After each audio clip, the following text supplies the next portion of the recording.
কাঁচা আম ফুরিয়ে যাওয়ার আগে প্রত্যেক বছর আমি এই আমের আচারটা বানাবো। আর এই আমের আচারটা আমি খোসা সহ আমের আচারটা বানাই। এটা খেতে কিন্তু বেশ মজা লাগে। তো গতকাল ঝড়ে আমাদের গাছ থেকে অনেক আম পড়ে গেছিলো, তাই ভাবলাম এই আমগুলো দিয়ে আচারটা বানাইনি। তো এই আচারটা বানাতে হলে আমের যে আঠিগুলো একটু শক্ত হয়েছে এরকম ধরনের আমগুলো নিতে হবে। তো আমগুলো থেকে আমি প্রতিটা আম 4 টুকরো করে কেটে নিয়েছি। কেটে নেওয়ার পরে একটুখানি হলুদ মাখিয়ে জাস্ট একটু রোদে দিয়েছি। অনেক বেশি রোদ কিন্তু ছিল না, রোদের তাপমাত্রা দেখে আপনারা হয়তো বুঝতে পারছেন যে খুব বেশি রোদ নেই, জাস্ট গায়ের হালকা পানিটা একটু শুকায় নিচ্ছে। যদি আপনাদের ক্ষেত্রে এমন হয় যে রোদ দেওয়ার কোনো ব্যবস্থাই নেই, সেক্ষেত্রে আপনারা ফ্যানের বাতাসেও কিন্তু শুকায় নিতে পারবেন। তো আমি কিভাবে আচারটা বানাই তো ভাবলাম আপনাদের সাথে শেয়ার করি। কড়াইতে এখানে আমি প্রথমে 1/2 লিটার খাঁটি সরিষার তেল নিয়ে নিচ্ছি। আর আচার বানাতে হলে অবশ্যই খেয়াল রাখতে হবে যে এখানে কিন্তু সরিষার তেলটাই ব্যবহার করতে হবে, অন্য কোনো তেলে আচার কিন্তু ভালো হবে না। তো তারপরে তেলটা গরম হওয়ার পরে এখানে আমি বেশ কিছুটা কালো জিরা দিয়ে দিচ্ছি। এখানে প্রায় 1 টেবিল চামচের মতন হবে কালো জিরাটা দিলাম। কালো জিরাটা ফোড়ন দেওয়ার পরে এখানে আমি দিয়ে দিচ্ছি 4-5টা তেজপাতা। আর যে আমগুলো আমি টুকরো করে রেখেছিলাম সেই আমগুলো এবার সরাসরি এই তেলের ভিতরে দিয়ে দিচ্ছি।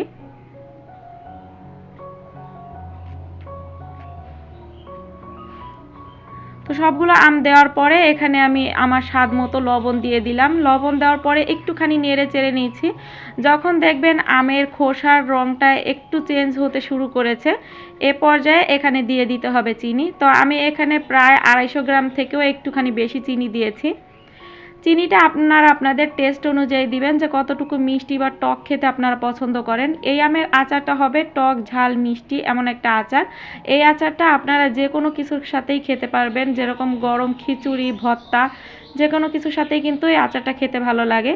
তো আরেকটু নেড়ে চেড়ে দেওয়ার পরে এখানে আমি আস্ত কিছুটা কোয়া রসুন দিয়ে দিচ্ছি। যেহেতু এখানে আমি ইন্ডিয়ান রসুনটা ব্যবহার করেছি, এই জন্য এটা আমি প্রথম পর্যায়েই দিয়ে দিচ্ছি। যদি আপনারা দেশীয় ছোট রসুনটা ইউজ করেন সেক্ষেত্রে আরও পরে দিবেন, না হলে কিন্তু রসুনটা গলে যাওয়ার চান্স থেকে যাবে। আর এখানে কিন্তু আমি আরও কিছু রসুন অ্যাড করব। আর এখন আমি এ পর্যায়ে দিয়ে দিচ্ছি এখানে বেশ কিছুটা সরিষা বাটা, প্রায় 2 টেবিল চামচের মতন হবে সরিষা বাটা দিয়েছি। সরিষা বাটা দেওয়ার পরে আরও কিছুক্ষণ আমি এটা নেড়ে চেড়ে জাল করে নিব। আচার বানাতে হলে কিন্তু একটু ধৈর্য থাকতে হবে, ধাপে ধাপে সব কিছু দিলে আচারের ফ্লেভার, আচারের টেস্ট সব কিছুই খুব ভালো আসবে। আমটা সিদ্ধ হওয়ার জন্য এখানে কোনো ধরনের পানি ইউজ করা যাবে না। চিনিটা গলে যাওয়ার পরে যে পানিটা বের হবে এই পানিতেই কিন্তু আমটা সিদ্ধ হয়ে যাবে। তো মাঝখান থেকে আমি একটুখানি ঢেকে দিয়েছিলাম। আর এখন আমি এখানে দিয়ে দিলাম প্রায় 20 থেকে 25টা শুকনো মরিচ মাঝখান থেকে একটু কেটে দিয়েছি। আরও বেশ কিছুটা কোয়া রসুন আমি দিলাম। আমি কয়েক ধাপে কোয়া রসুনটা দিয়ে দিচ্ছি। তো আরও কিছুক্ষণ নেড়ে চেড়ে একটু জাল করে নিব। আমার আমটা কিন্তু প্রায় সিদ্ধ হওয়ার কাছাকাছি চলে এসেছে, পুরোপুরি সিদ্ধ হয়নি। তো এ পর্যায়ে আমি আরও 1/2 লিটার সরিষার তেল দিয়ে দিলাম। এই আমের আচারটা কিন্তু পুরো তেলের ভিতরেই ডোবানো থাকবে। তো এই তো আমি আরও কিছুটা কোয়া রসুন দিয়ে দিচ্ছি। এরকম কয়েক ধাপে ধাপে দিবেন, তাহলে দেখবেন আচারটা খেতে খুবই ভালো লাগবে। তো বেশ কিছুক্ষণ নাড়াচাড়ার পরে এবারে এখানে আমি ভিনেগার দিয়ে দিচ্ছি। তো এখানে আমি 250 গ্রাম ভিনেগার ইউজ করেছি। আর এই ভিনেগারটা অবশ্যই দিতে হবে, তা না হলে কিন্তু আমের আচারটা নষ্ট হয়ে যাবে। এবারে এখানে আমি আমার ঘরে তৈরি করে স্পেশাল একটা আচারের মশলা দিয়ে দিচ্ছি। দেন এবারে খুব ভালো করে নেড়ে চেড়ে নিচ্ছি। আর তলানিতে একটু খুন্তি দিয়ে নেড়ে দিতে হবে, তা না হলে তলানিতে লেগে যেতে পারে।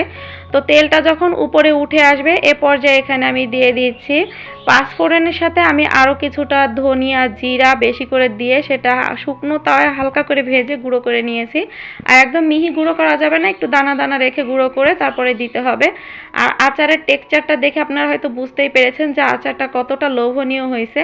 আর আচারটা কিন্তু হয়েই গিয়েছে। আর তেলটা দেখেন পুরোপুরি উপরে উঠে এসেছে, আর ভিনেগারের পানিটাও পুরোপুরি টেনে গিয়েছে।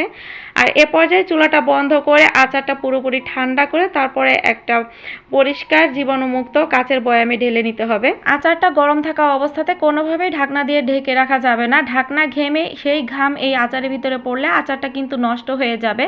তো আচার ভালো রাখতে হলে অবশ্যই এই যে টিপসগুলো আপনাদের সাথে আমি শেয়ার করলাম এই টিপসগুলো টিপসগুলো ফলো করতে হবে। আপনারা যারা এখনো এই আচারটা বানান নাই, কাঁচা আম ফুরিয়ে যাওয়ার আগে খোসা সহ এই আমের আচারটা একবার হলেও বাসাতে বানিয়ে ট্রাই করে দেখবেন। আশা করি নিরাশ হবেন না।